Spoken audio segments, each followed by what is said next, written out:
Approaching next station. If this is your stop, please prepare to disembark. Last call for passengers. The shuttle is preparing to depart.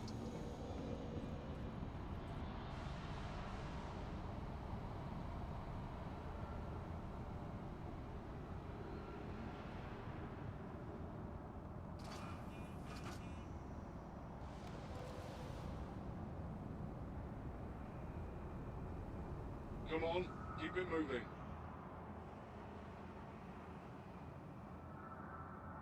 The next shuttle is approaching the station.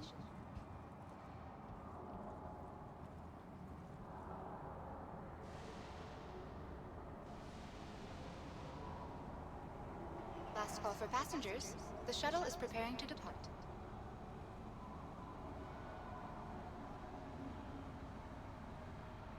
Missed your shuttle? Not a problem. Another shuttle will be along shortly. At Odin Skyway Shuttle Service, more flights means less worries.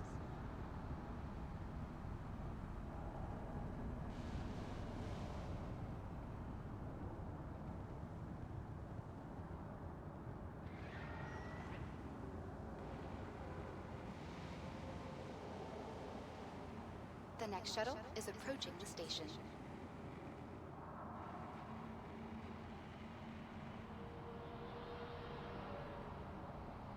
Last call for passengers. The shuttle is preparing to depart.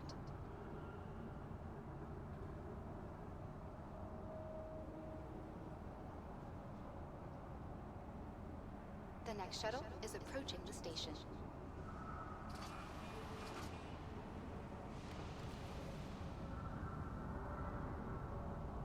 Last call for passengers. The shuttle is preparing to depart.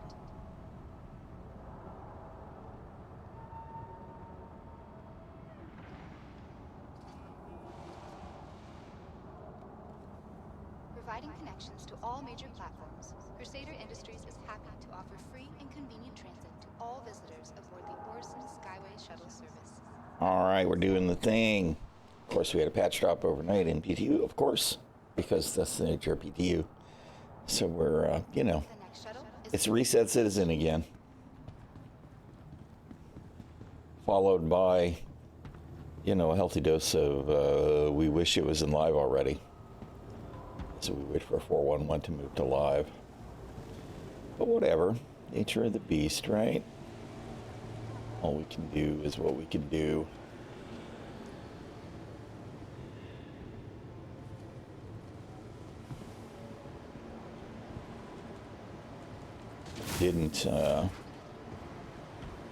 Didn't retrieve any ships yet, so I'm gonna figure out what to do about components. Wonder if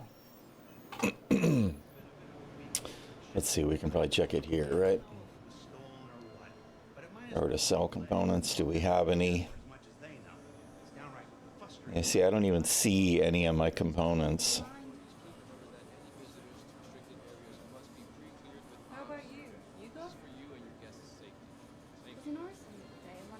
You know what?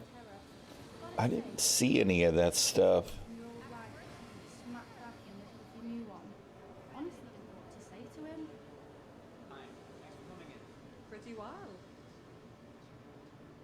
All right, whatever.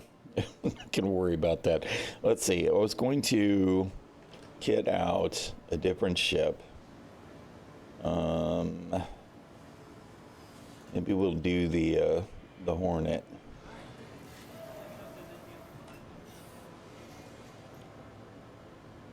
Although I don't know that I necessarily want to have to fight with flying around the system to get set up, so we'll see. Where are we at? Hornet Mark II. Where are you at?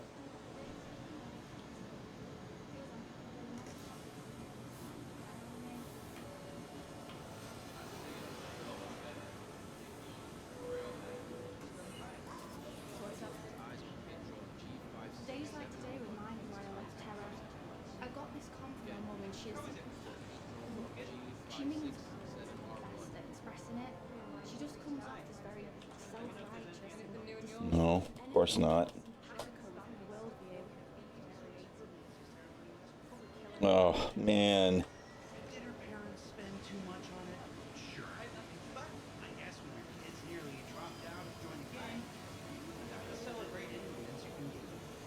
Well, I don't see a whole lot of choice, so I guess we're going to do it the way we would usually. Provide as company policy that all workers must be fully equipped and checked at the start of their shift, every shift. Crusader cares about your safety. Hey, how you doing, Hop Kebab?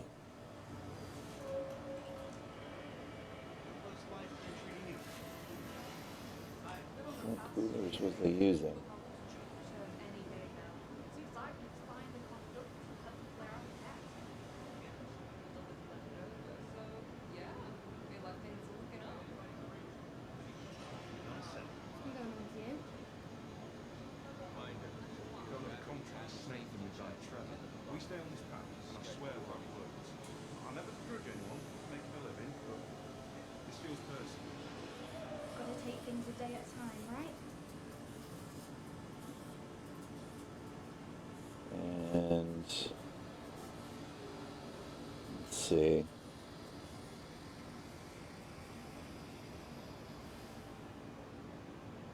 I've been good to you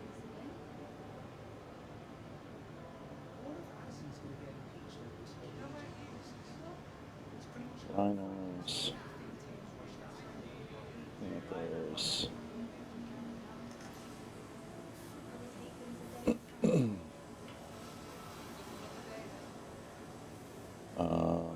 We should actually have rattlers if any of those stayed over in inventory. Let's empty the cart.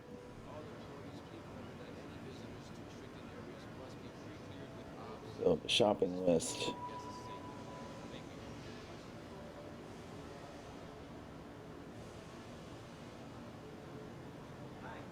You're right. Okay, so we got that here. Teva hired me to help them assess the potential of a mining site in Brack. First time I'd ever been. I can't get into the specifics, but just say there's a good crispy name. Seraphim. Yeah, I don't know. Sounds stressful. Seraphim. Here. Grimhex.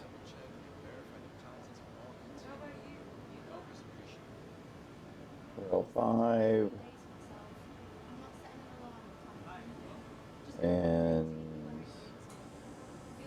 wow. You know what? We'd have to grow all the way to Babbage for those, but let's see. Maybe if we can just pull the. Of course, I don't know if I have anything that has rhinos anymore. Okay, let's see. So.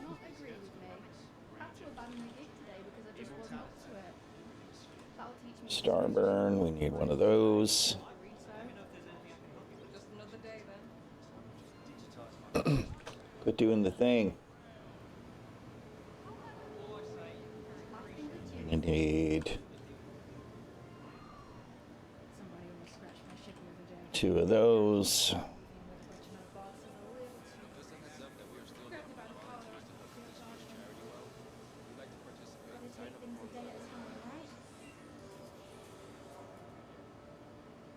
All right. How are you getting by?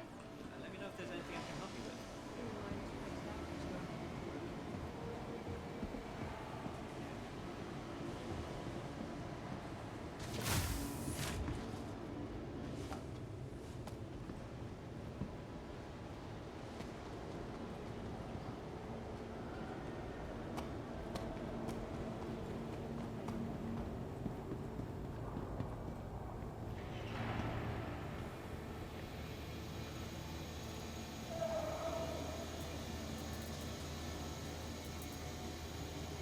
Yeah. Oh, no, I guess they did have those. They didn't have the refills. All right, that's fine. All right. Just wanted to make sure I didn't need to buy a tractor beam right there before I ran off. All right. To the spaceport. Last call for passengers. The shuttle is preparing to depart. The next shuttle is approaching the station. Keep it going, people. Last call for Grumpy passengers. bastards. The shuttle is preparing to depart. All right, we need to hit Please the clear the hatch. Seraphim ship weapon shop.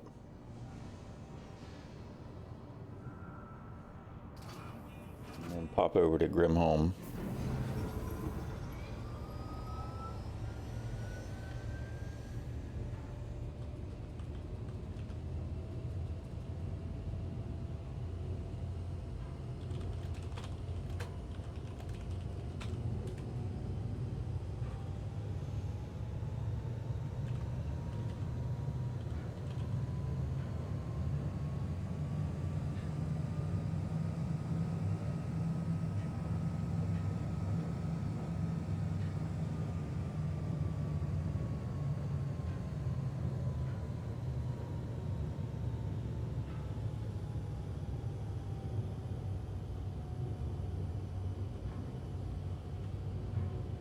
Approaching next station. If this is your stop, please prepare to disembark. The next shuttle is approaching. Last call for passengers. The shuttle is preparing to depart. Open, open, open. Missed your shuttle? Not a problem. Another shuttle will be along shortly. At Orison Skyway Shuttle Service, more flights means less worries. I guess I could have bought the Lux at the store. Hello, Ginger. Come here, baby.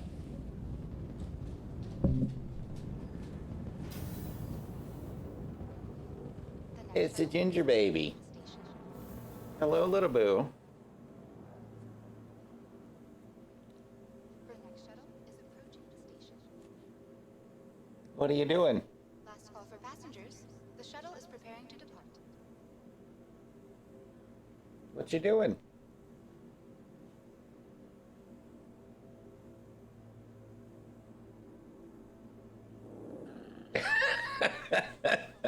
You're done, huh? All right.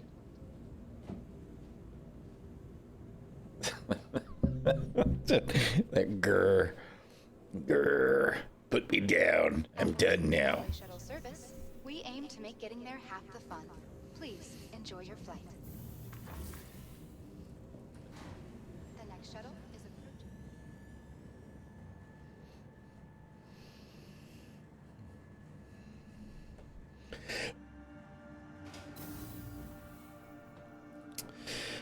Man, something has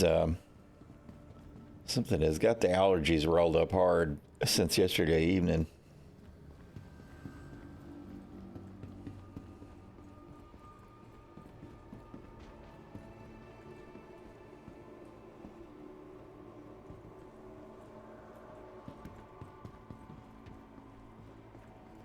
Yeah, I mean, you know, and of course it's that time of year. Spring has definitely sprung and everything is waking up and attacking us all. So, tell me a bit about what's going on. You ever take a minute to stop and really absorb how great it is to be alive? The pollen and everything else is definitely real. Countless worlds to explore. I can't even imagine being born in a time where I couldn't take it all in. Well, that's the way I roll. Yeah, why do I only have a large hangar? Where's my loaner for my Perseus? It's a Polaris. I was going to pull guns off of that, but I apparently don't have one for PTU. I'm pretty sure that I have the extra Harbinger, though. Welcome to the ASOP vehicle retrieval system. I have the extra Harbinger. So why don't I have the Polaris? That's weird. What's got the is the 400i got rhinos? We can pop 2 of those off. Air quality here in East Tennessee is awful normally without the pollen. Well, ours isn't too bad because we're far enough away from Atlanta, which is only, well, I guess actually it's that way. So it's not too awful, but we get all of the humidity really bad, the thick, damp atmosphere because the river's like a stone's throw right there, the Chattahoochee. Not to mention we're just, we're in the deep south, so plenty of humid, but otherwise it's not too bad other than the allergens. Of course, we've got 2 dogs, and of course we had a cat too. So, on all hardwood floors in a house that's 100 years old, so that never quite goes away. But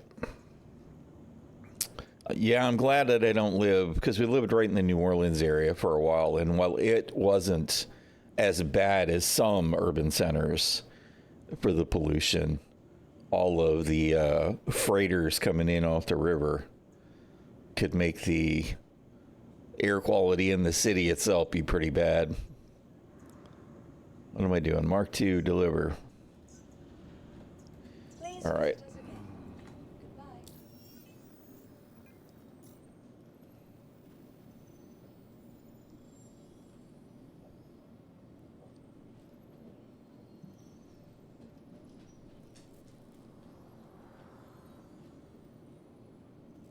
Rhinos, good deal.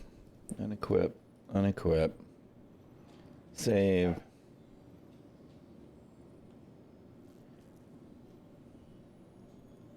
Hornet.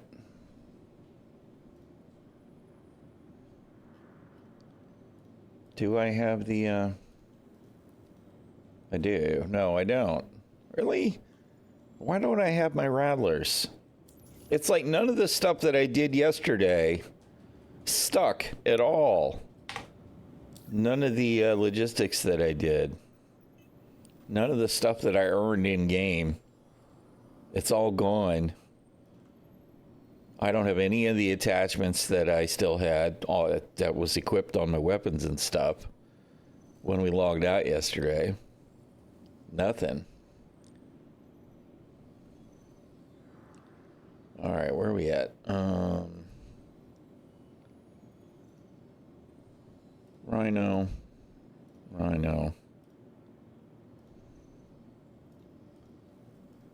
We'll pull some Panthers off of something. What are these? Are those also on the guns for the turrets? There, good deal.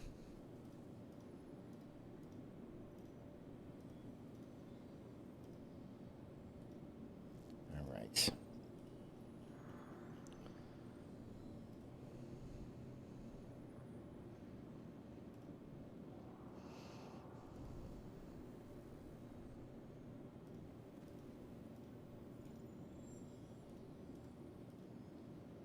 Okay, so we got our Rhinos and our Panthers. So we'll swing by Seraphim. Although maybe I'll just leave the missiles alone. We'll hit Hex for the shields.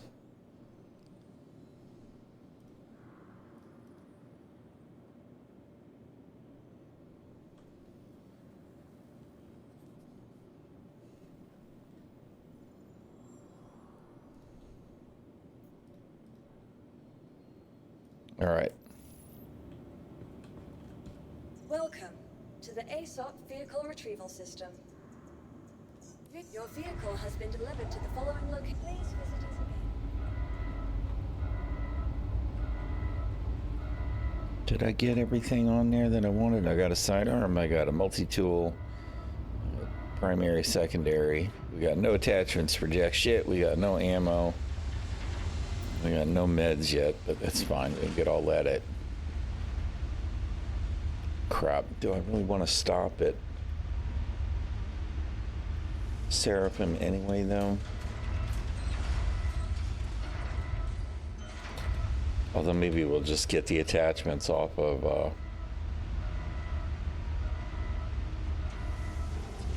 stuff at a bunker or whatever.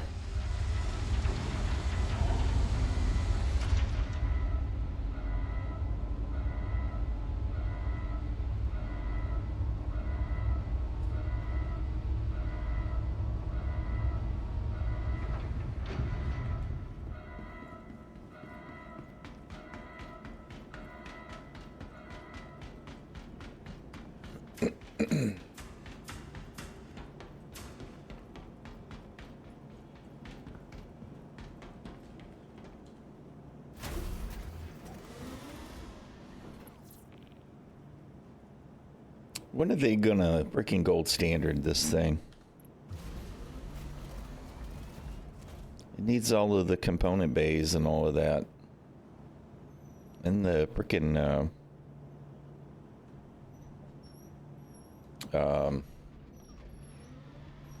weapons racks and everything else, and I don't see anything when I open all.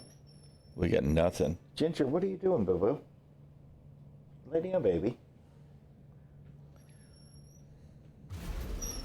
I'm still, that's one of them things that they did that just really annoys the shit out of me. For them to release the ship without being anywhere even remotely modern standard is very disappointing to me. Ginger, baby, what are you doing? Why are you so worked up this morning? What's the matter? You don't really want to sit in my lap. You made that clear. Go lay down. You can lay right there in your window seat. How you doing, Cammy? She is the little baby. The little baby. All right. Hey, look, it's a canopy where I can actually see if the hangar's open. Woohoo!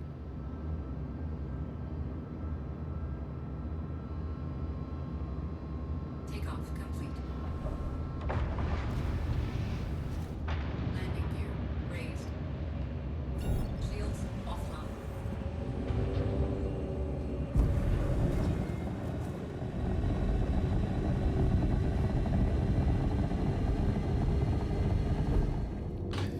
All right, let's head to Grim Home.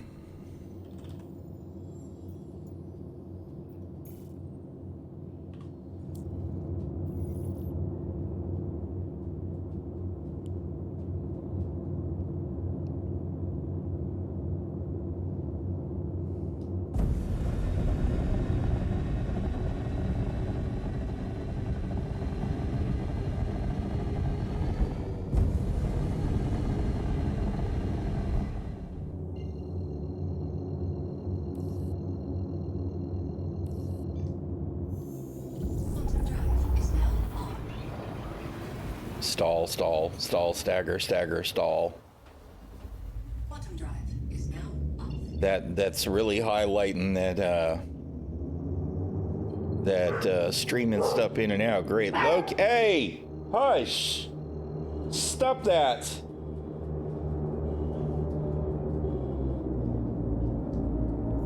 Quantum drive is now on.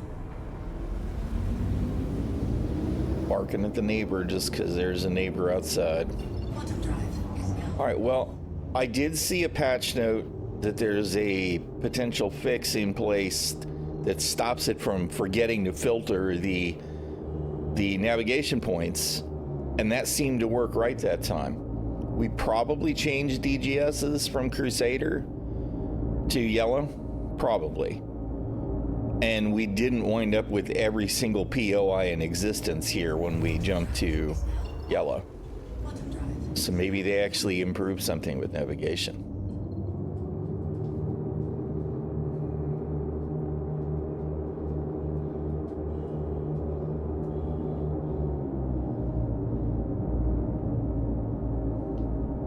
Shields online.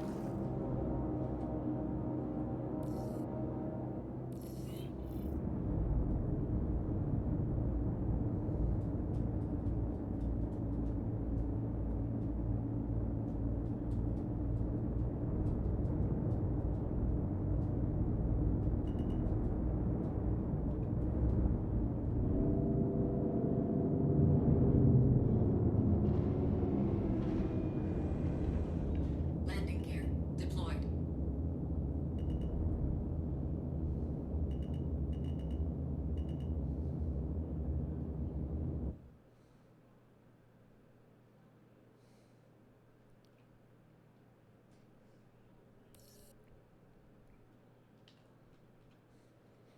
All right. We got no audio at all in the hangar. I would rather have all the overlapping audio. Oh, now it's back because we're out of the ship. They just can't seem to figure out how to filter the audio in a container within a container. Welcome to the ᛒᚱᚩkᚖᚾ vehicle retrieval system. Your vehicle has please visitors again.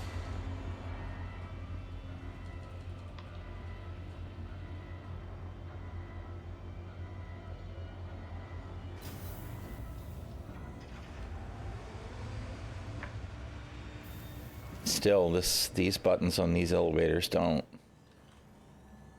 do the thing. They don't really highlight the button properly. I don't really understand why that continues to be an ongoing struggle with the elevators. Let's set our spawn, grab our meds.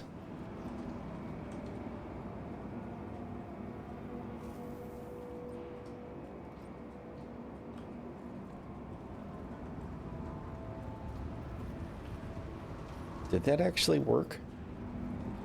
Did, right? Yeah, okay.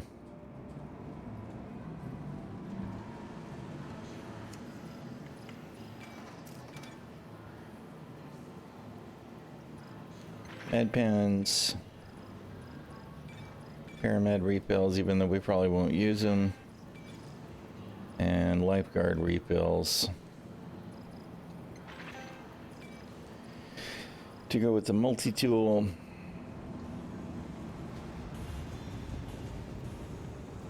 Multi-tool. Not multi-pass, but multi-tool.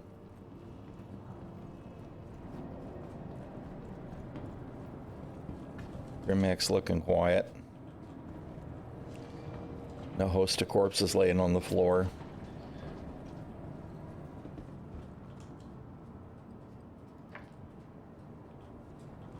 Naked or otherwise.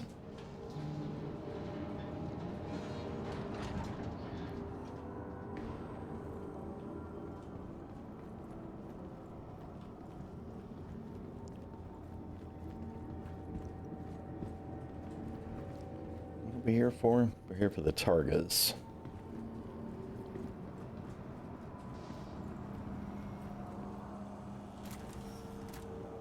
Multi-pass, that's it. Multi-tool, multi-pass, sort of kind of the same thing, right?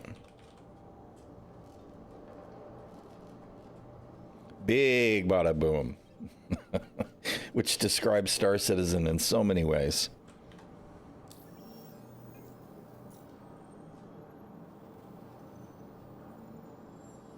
Definitely one of those movies that if it's on, I don't turn it off.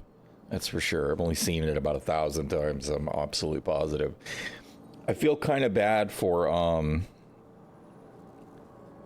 his name went out of my head, the guy that made the movie, because I feel like he peaked right there on Fifth Element. The way the transitions flowed, the casting was perfect, of course. Everything about the movie was just so well done, and the stuff that he's done since is just, to me, personally, been kind of mediocre by comparison.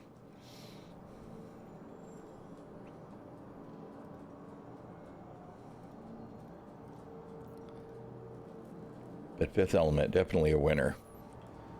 Definitely a winner.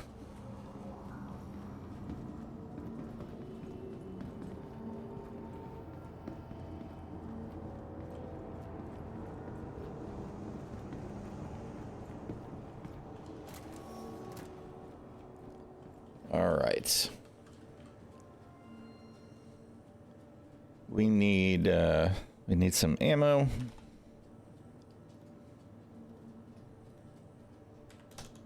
Notice that the Grimhex shop terminals do not have the ugly moire, making it hard to use them.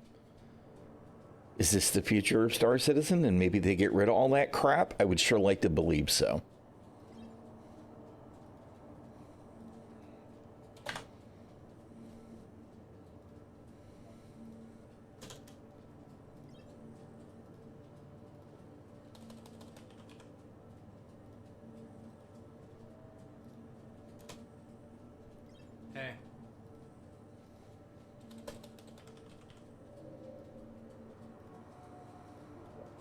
Ginger, what are you doing, boo? Lux, little dog. Hey, come here. Come on. Before you get yourself all wound up and you're freaking screaming like it's the end of the world. It's not the end of the world. It is not the end of the world. I don't know why you're so worked up. Is Mommy taking a nap? I bet she probably is because she didn't sleep well last night. Is that why you're in here hollering at me, demanding attention? No bugs, only features. That's it. I sure you it's a bug, and next patch we'll have Moira as well there. Yeah, that'd be the thing. You're like looking away from me on purpose. Like, nope, I'm not paying attention to you. You demanded attention, I gave it to you. Look, I'm holding you. Nope. She's like, nope.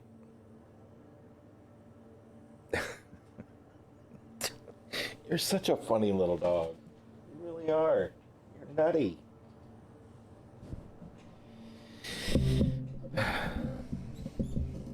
Yes, Loki, you're a good boy. Yes, you are. You want attention too? The Loki knows. Yes, you're a good boy. You're a good boy. All right. Y'all chill.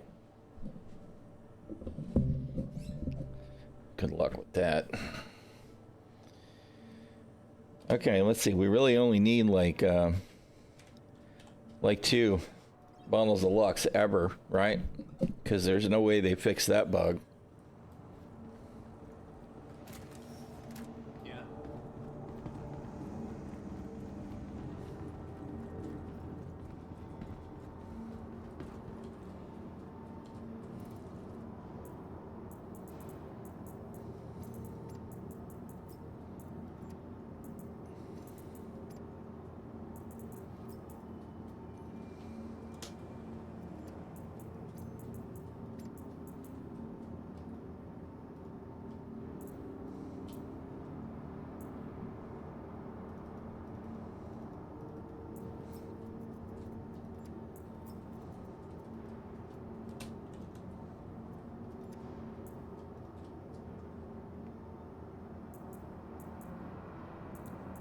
Thought I split the wrong set. All right. Okay. We should be all set to go. We were going to grab an Atlas at L5 or whatever, but I don't think I'm going to mess with that. It doesn't matter since I'm probably going to stay local right now anyway.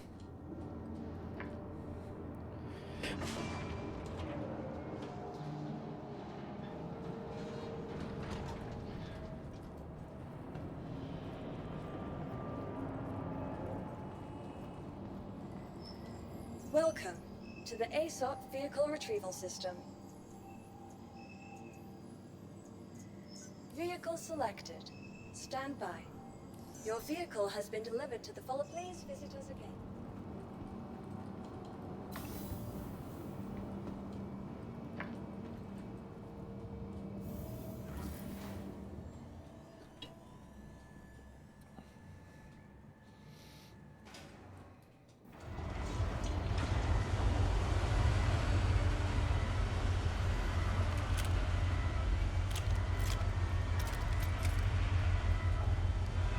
Really?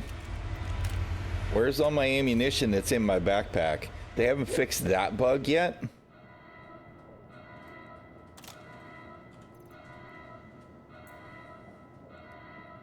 Man.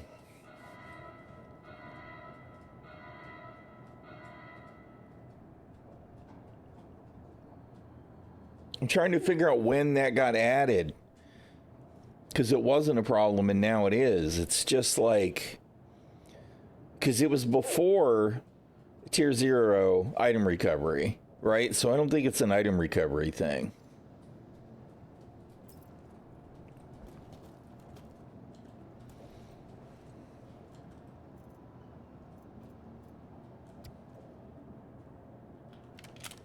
All right. Now we have all our supplies in our inventories. That's just so weird to me. It's like it just doesn't know that I have the backpack. can't even imagine how that can be a thing.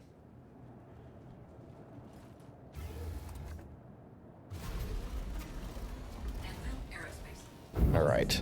Online.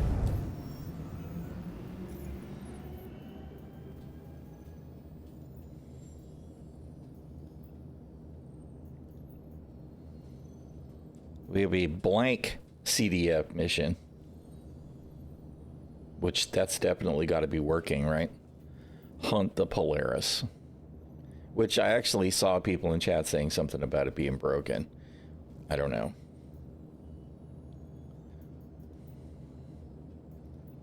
Well, what is this?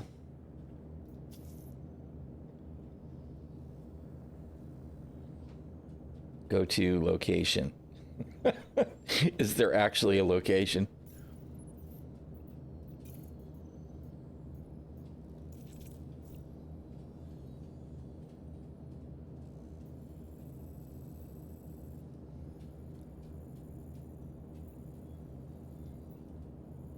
That's like in our core, in the planet.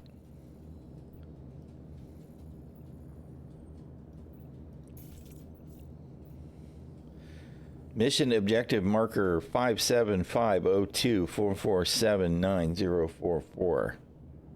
Yeah, I'm sure that's working just fine. Yeah, we're not going to go all the way across the solar system for that, because clearly that's busted. Let's see what's chat saying.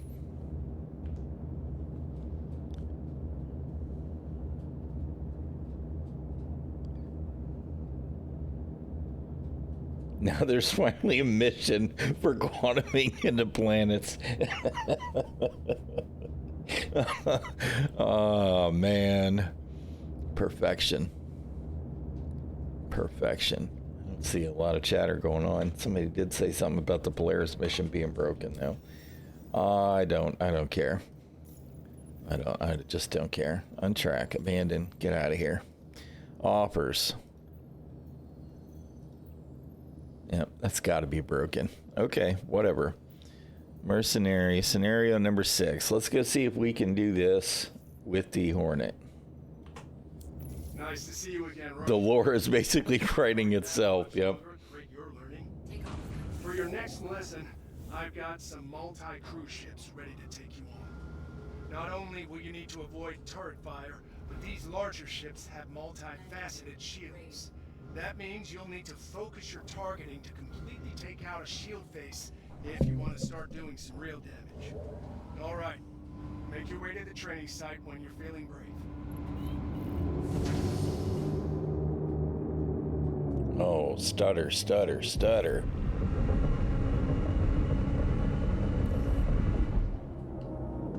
Shields offline.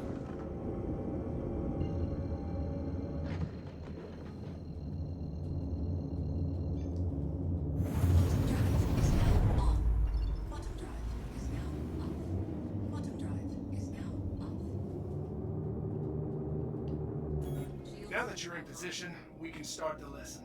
Stand by.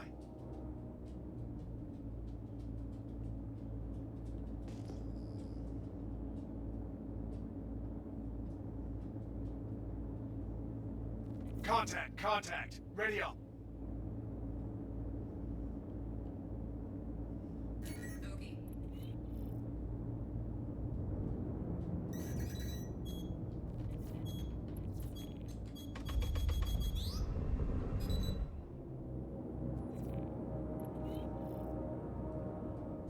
Shields hit.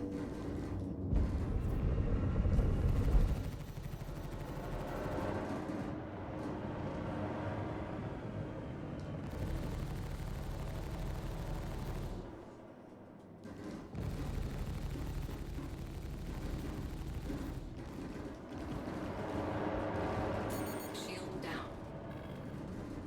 Weapon system destroyed. Oh, come on, really? And I got cooked right away. All right, well. It's very disappointing.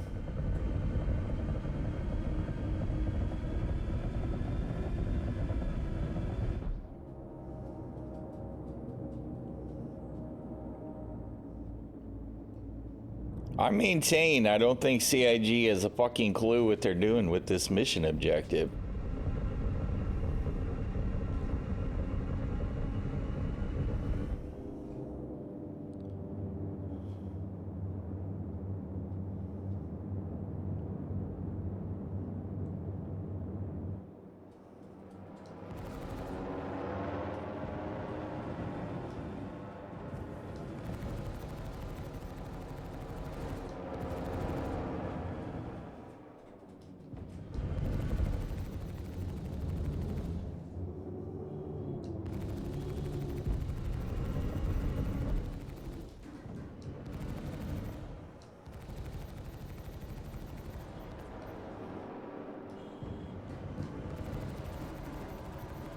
Target destroyed.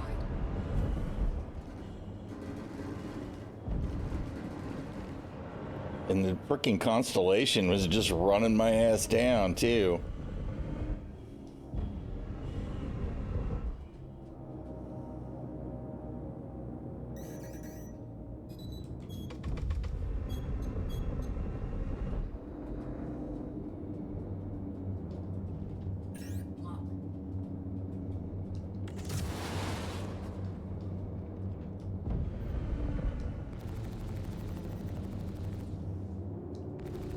Shields hit.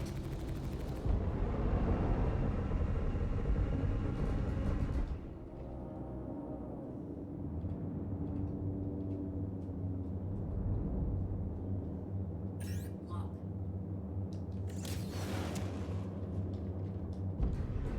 Target destroyed. All right.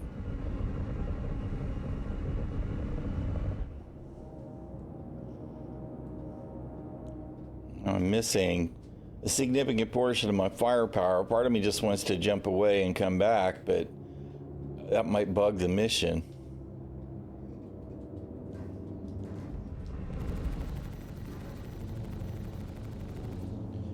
Although I guess maybe that's worth testing.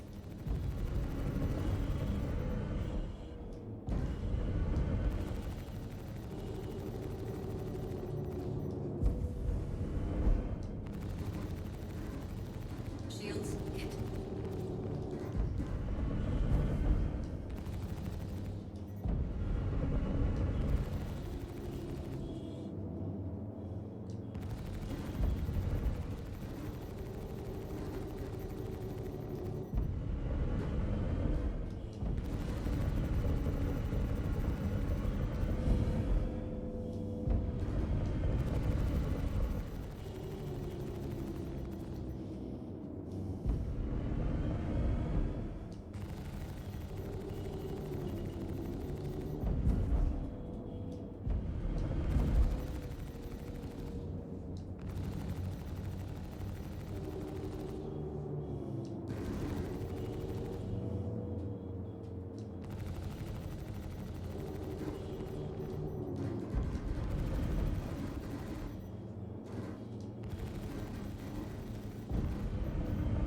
Shields hit. Shield down.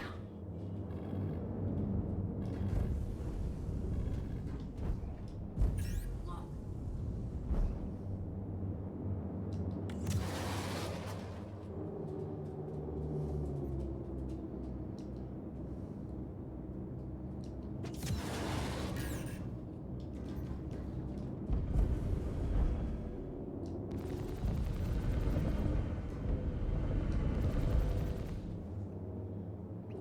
I done changed gimbal mode accidentally. Just trying to change missile count. Really need to bind all that shit totally separate.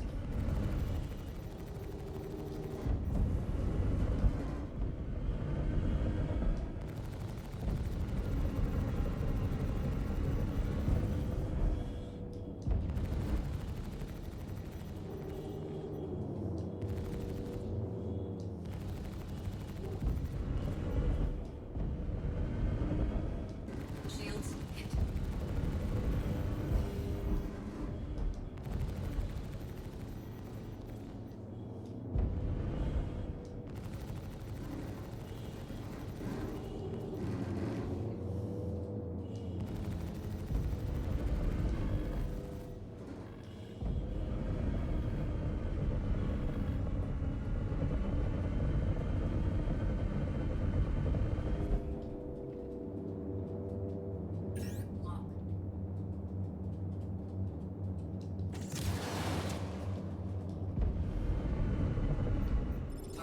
Oh, we got him. All right. Well, the extra agility on the Hornet definitely made that a little easier. Yeah, I kept waiting to crash into the asteroid too. I thought I had a pretty good idea where it was most of the time, watching it as it was on the left side, right side on your screen, but left side. So that wasn't too bad.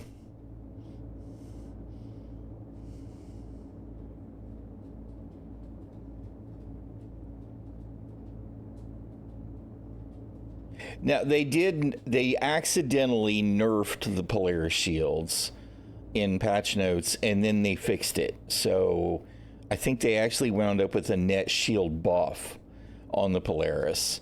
I wanted to fly it and see how sluggish it is now, because it's supposed to be more sluggish, less nimble, but for whatever reason, I don't have the loaner, even though I refreshed my PTU account yesterday. And I should have one as a loaner for my Perseus, which could be related to what? I have no idea. Potential Perseus release sometime later this year? I don't know. I don't understand why I don't have one as a loaner. But whatever. I mean, you know, capital ships are... they're all wrong anyway. Even if they nerf the shit out of the agility on the Polaris, I guarantee it won't be nerfed enough. Hey, how you doing, Glitch? Good to see you, sir. All right, let's go get repaired. So, unsurprisingly, the proper ship for me to do this mission, this weird multi-crew mission that's for a solo player, according to the text in the mission, was the F-7A Mark II. The pay-to-win fighter, right? Because it had just enough agility and it had more guns, even though I lost one early in the fight.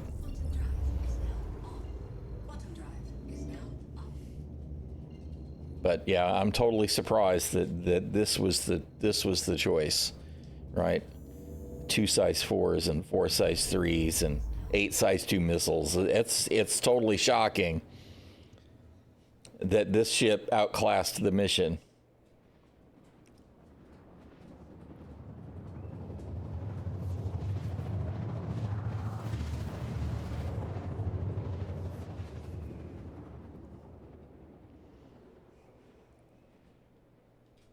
Night Citizen.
Slide, tap.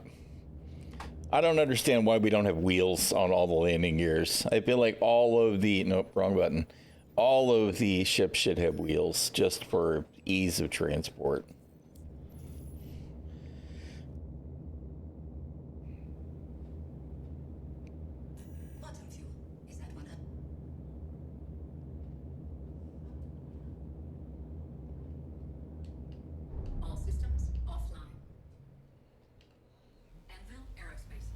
All right. What's the next mission look like?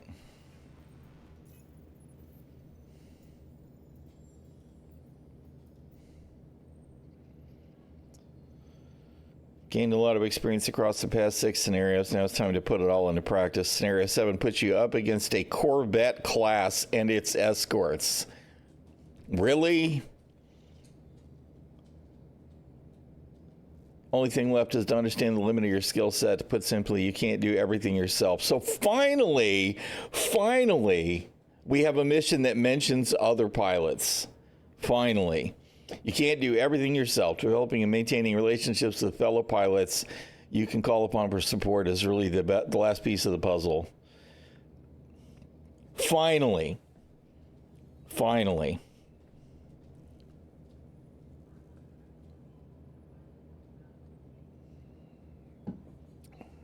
All right. Well, I still think that scenario 6 was pretty deep water for a single player, right, in general. But okay, scenario 7 mentions other players. It's good. Will I be able to do it alone? Maybe. I don't know. I'm expecting a hammerhead though, right? Which is definitely going to be I should just go buy an Ares, maybe that's what I should do. All right, whatever, let's go have a look and see. Hope you're excited, rookie. This is the lesson where you get to take on. Oh man, fuck off with your rookie, bro. 1v1 me. Full-blown naval pilots don't take lightly, so I want you to choose your ship carefully. Hell, I've known some students to go ahead and bring a few friends as backup. Just don't show up to the training site unless you're really ready.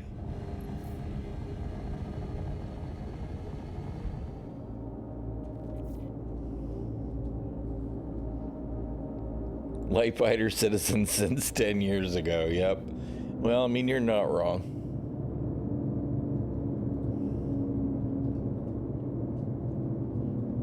We'll see. We'll see how it goes.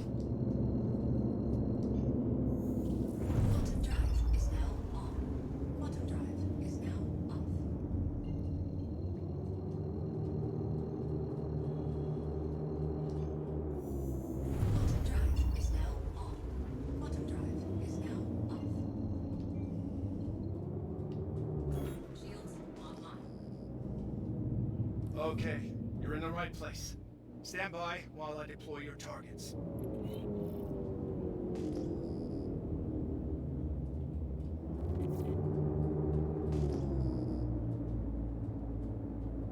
Got hostiles heading to your position. Prepare to engage. Okay. There's an arrow. And an arrow.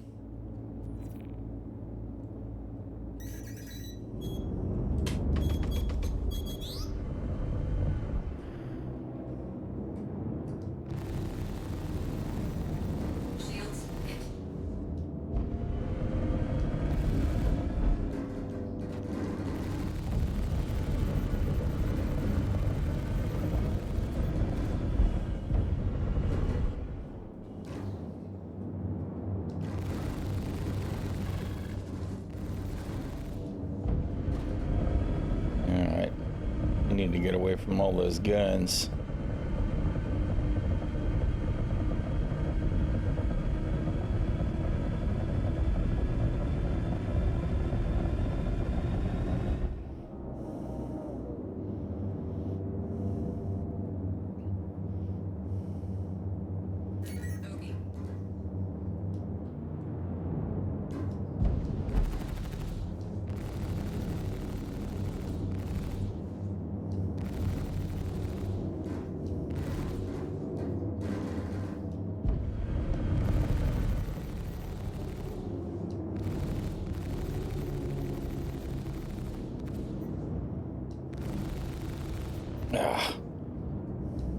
Shields hit.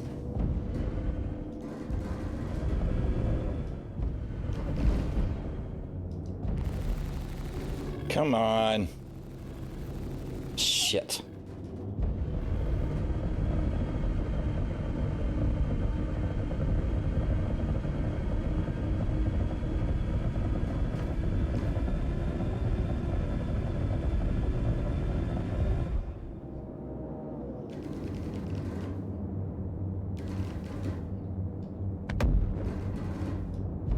What exploded?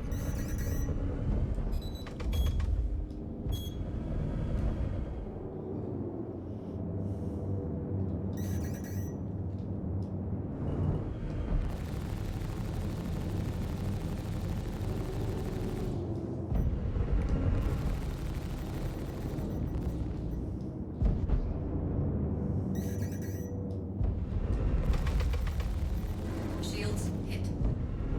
There's one down. Destroyed. There's the hammerhead.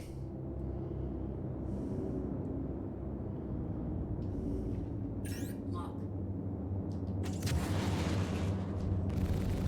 Target. That's two down. Weren't there more arrows? I thought he had at least 3 wingmen.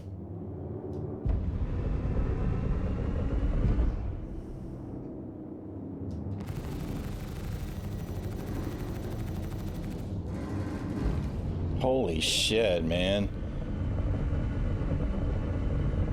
The slew rate on the turrets has gotten to be pretty scary, it feels like to me.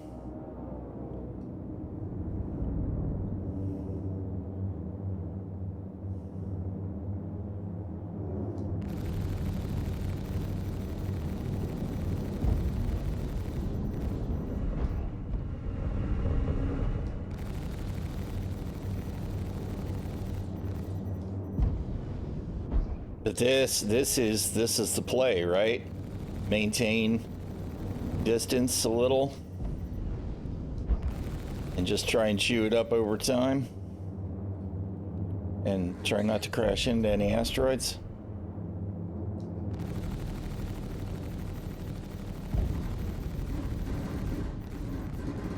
Shield down. Shit.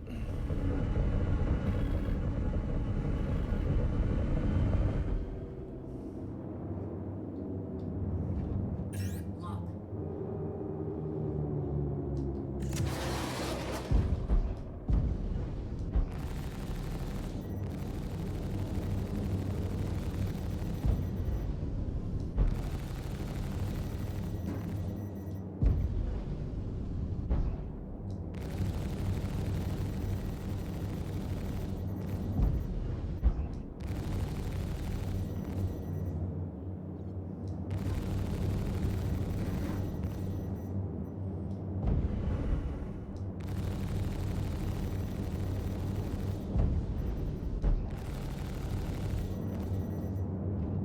Shields hit. Lock. Lock.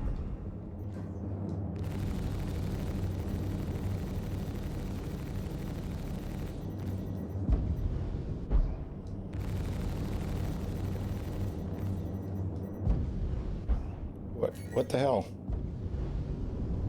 Why did it untarget? We must have changed containers or something. Lock. Is he running away? He was chasing me very aggressively there for a while. There we go. Now he's coming again.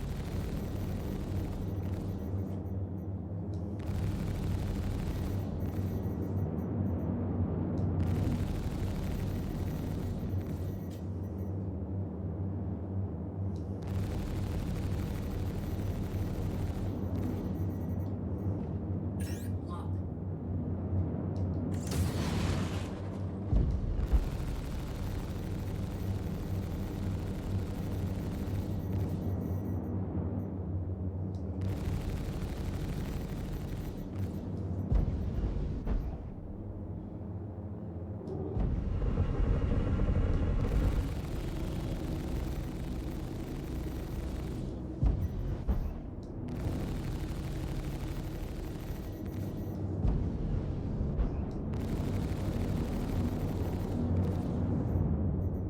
Shields hit. Lock.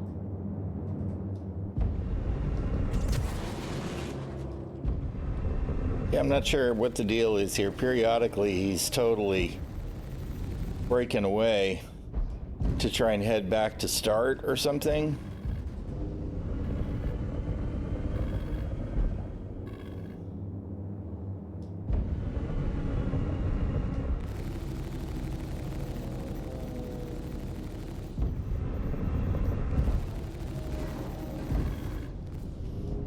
And then he changes direction quite suddenly.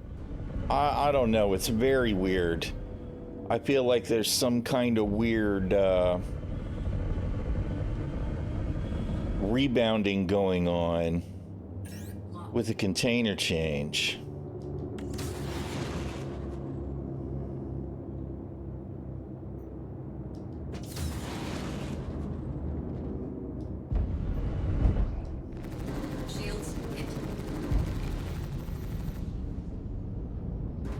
It's just he's pulling away from me, and then all of a sudden, as I get close to him again, he comes on me so hard and fast. It's very weird.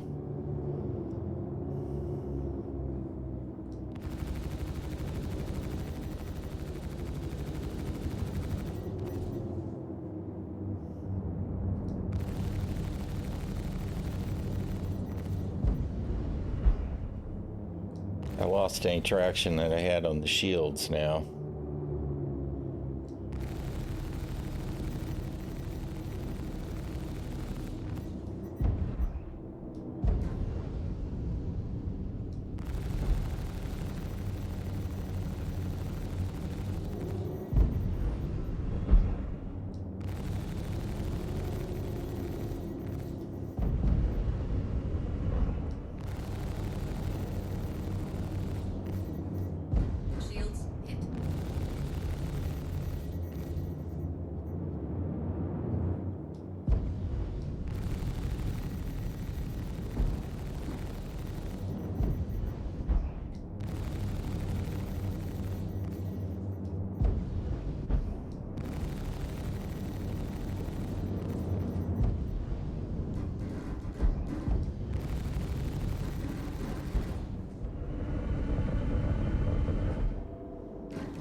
Weird NPC behavior being weird NPC behavior.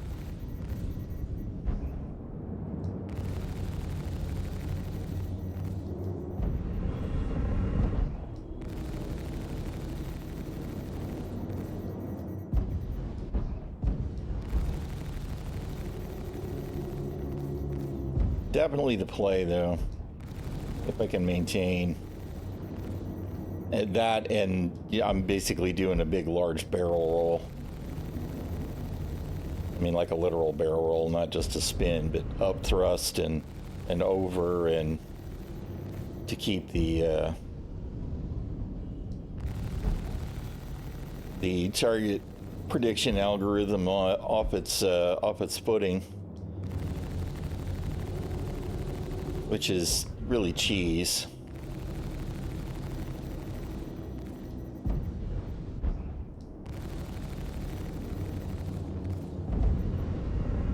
But trying to stay outside his really effective NPC turret range.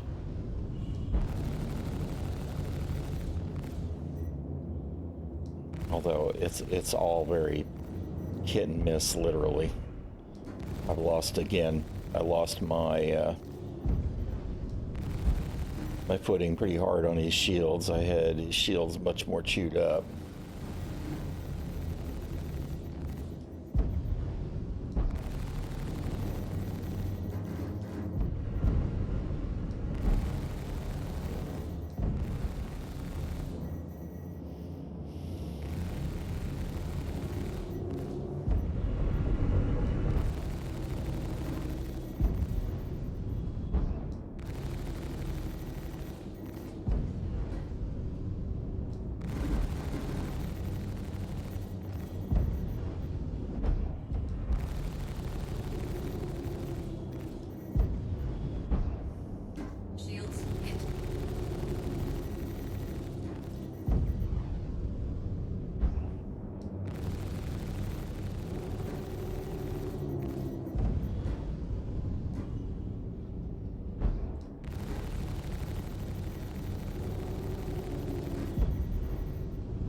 Come on.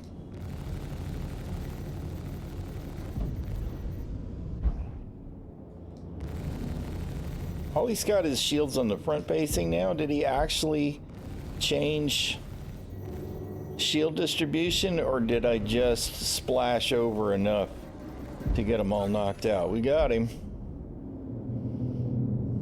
Light fighter meta it is. Sent Alliance, sir. 55 months of support. Thank you very much, sir. I appreciate that. You're very kind. Repeat after me. Light fighters are the ultimate weapon to defeat them all. We need BBE dreamers to be the entertainment for light fighter players. Yeah, apparently. Apparently true. Apparently true.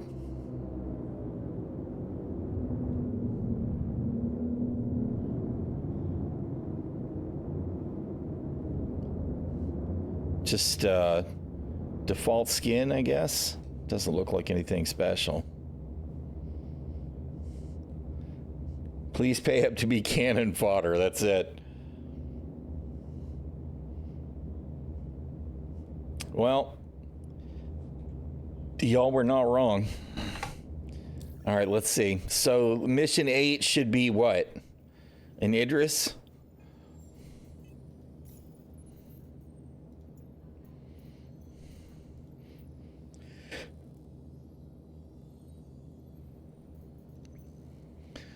The final scenario of the combat gauntlet. Throughout this course, you've gotten to experience the advanced combat defensive tactics needed to survive a variety of encounters. Time to take all those new skills and knowledge and see how they hold up against a large capital vessel and some escort ships. You know the drill. Once you and your friends are set, do the thing. All right, well, I gotta go see, but we know it's gotta be an Idris, right? It could be a Polaris, but I don't think so. I think it's gonna be an Idris. This is it.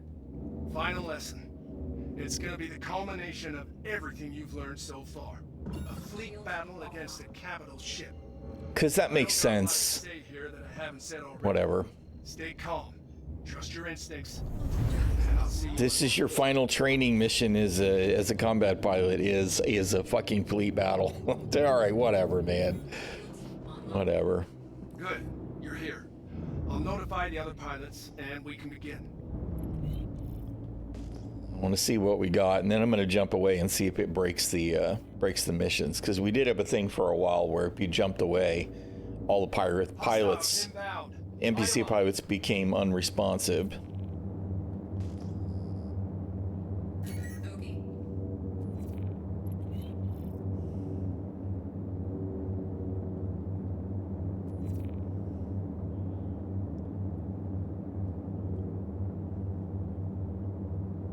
A Polaris. It's a Polaris.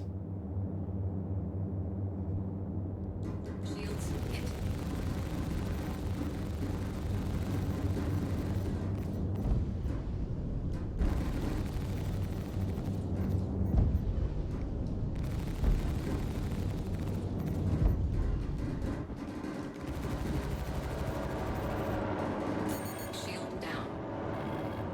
Oh my goodness. Frame rate was pretty terrible.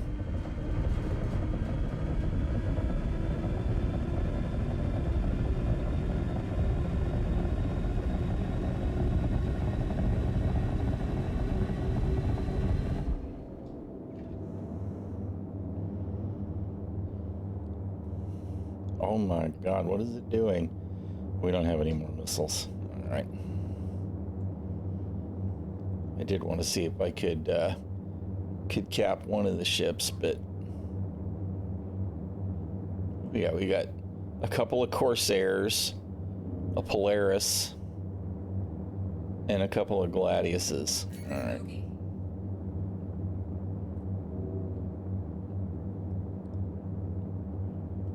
All right. Well, you know what? We're gonna jump away. I say we're gonna jump away. Hello?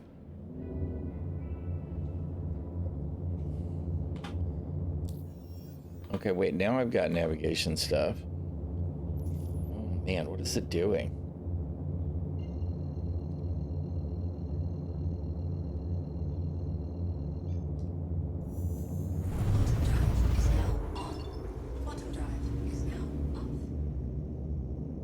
Let's go repair again.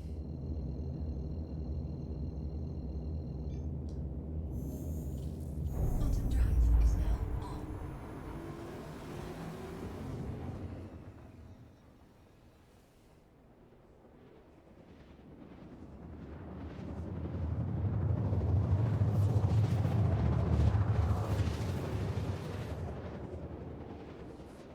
I was waiting for the message like, where you going, Rook?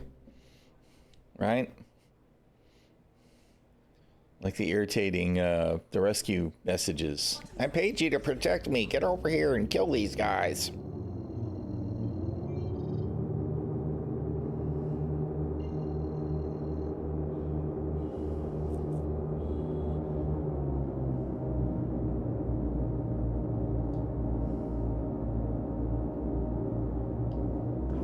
Shields online.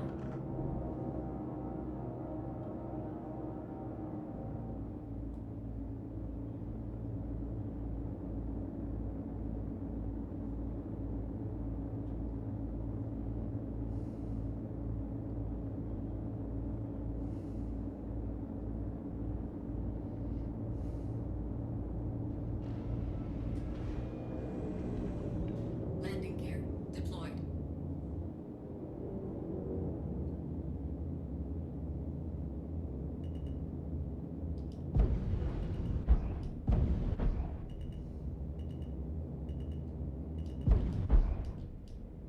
Landing complete. Skirt.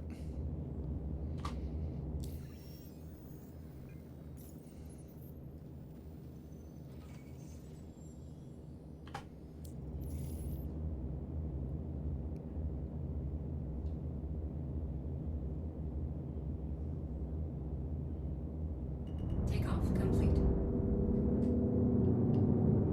Shields offline.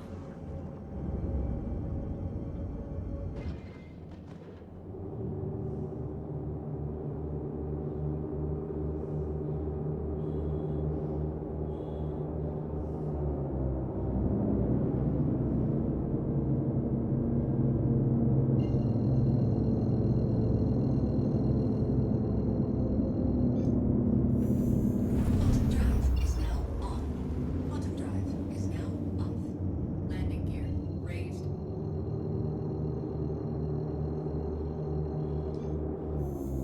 Quantum drive is now on.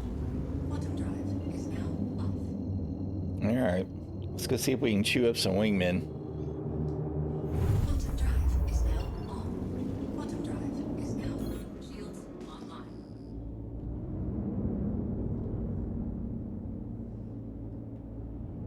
Okay.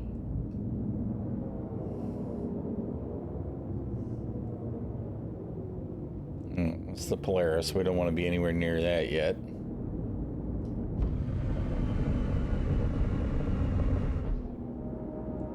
Let's see if we can get this Gladius first.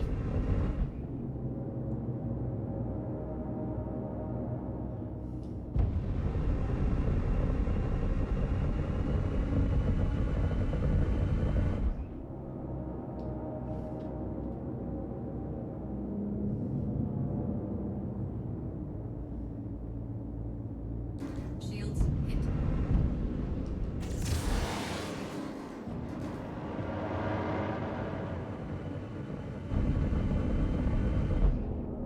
Obviously, those missiles are not going to work.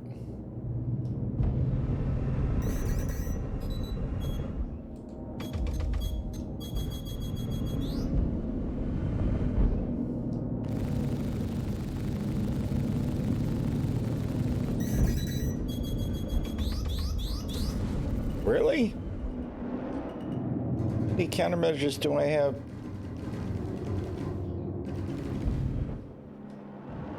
A little surprised there. Although it has been a while.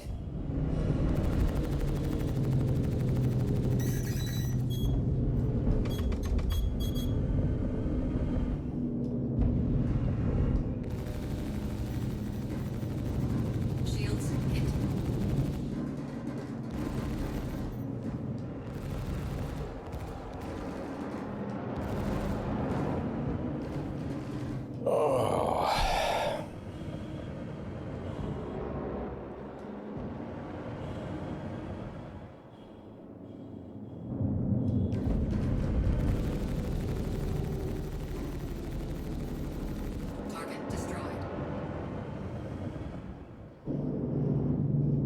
No. Don't want to deal with the Polaris right away. Shit.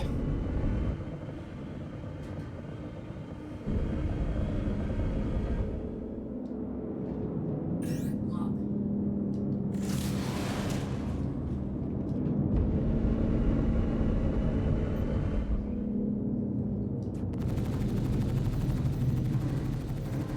Shields hit. Boy, the framey chop is pretty out there.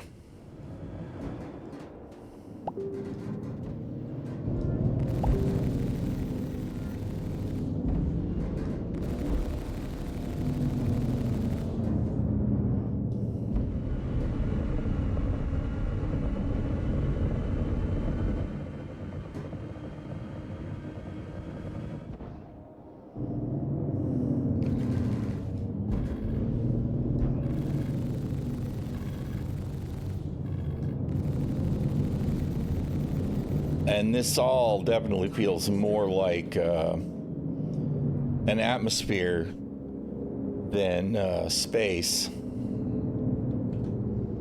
Answer the Shield Maiden. She's asking if Ginger's over here.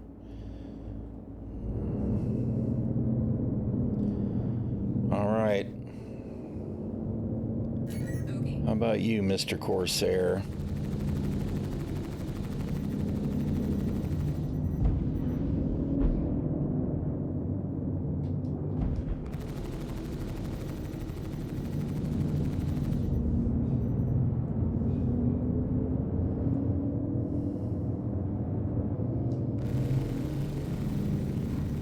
Shields hit.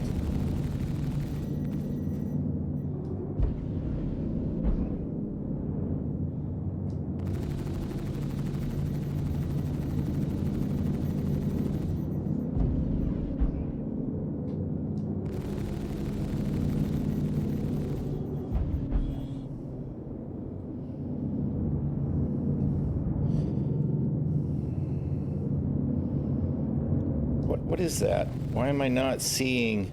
Oh, that's a dead ship. All right.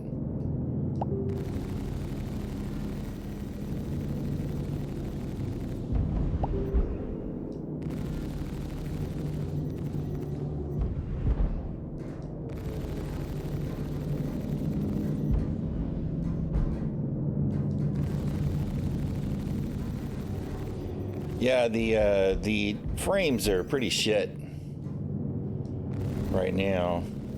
Shields hit. Shields hit. Which is unfortunate. I mean, there's enough going on here without the choppy performance.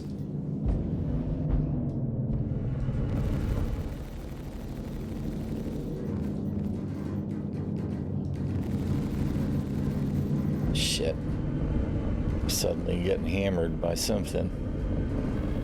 Another Corsair, or do we have the PDCs nearby? Yep, there he is. We're being run down by the Polaris.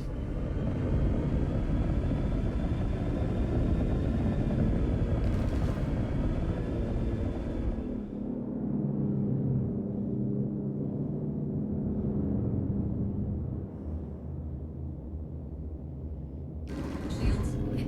I mean, literally Shield down. literally being run down by the Polaris.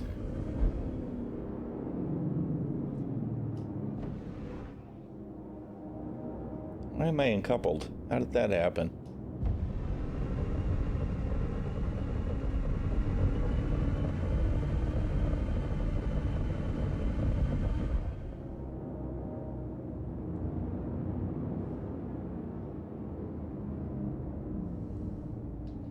All right, I ran out of missiles, right? I threw them all? No, not yet.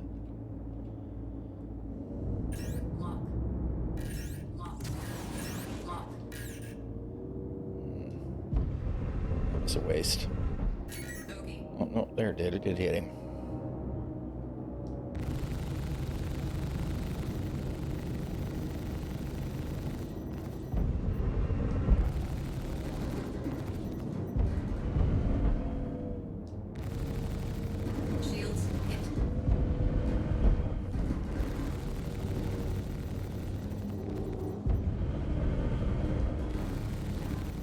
Oh, God, the chop is so bad.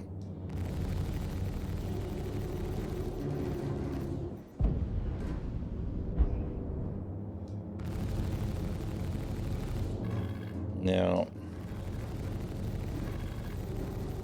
I thought I might be able to whittle these guys down, but every time the Polaris gets close, the frame rate goes to absolute shit.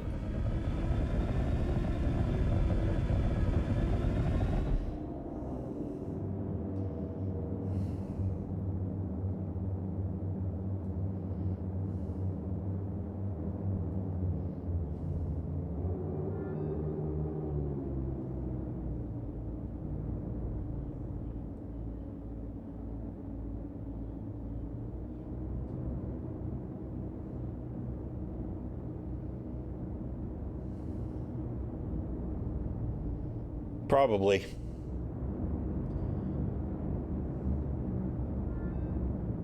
Kind of curious to see how it's behaving.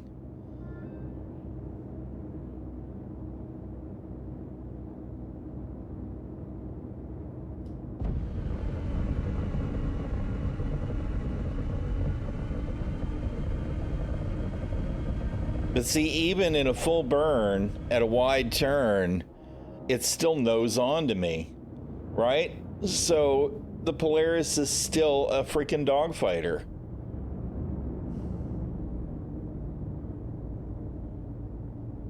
I mean, granted, I'm 3 clicks out, so it's not like I'm right next to it in a circle, but they behave exactly like every other ship in the game. There's just not enough difference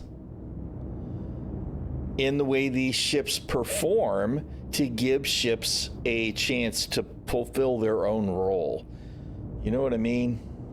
Shields hit.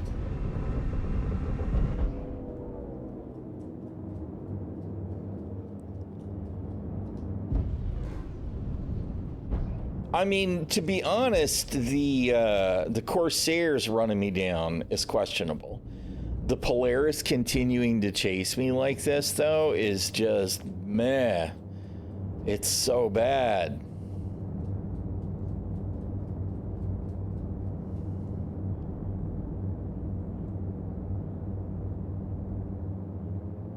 All right. Well, at least jumping away and jumping back doesn't break the mission AI anymore, right? So that's something that they fixed.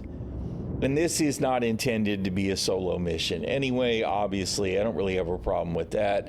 I do have a problem with the fact that the ships just don't seem to have their own handling characteristics at all, though, right? Nothing has any character. And some of it's the AI. The AI flies the ships exactly the same way, no matter what ship it is.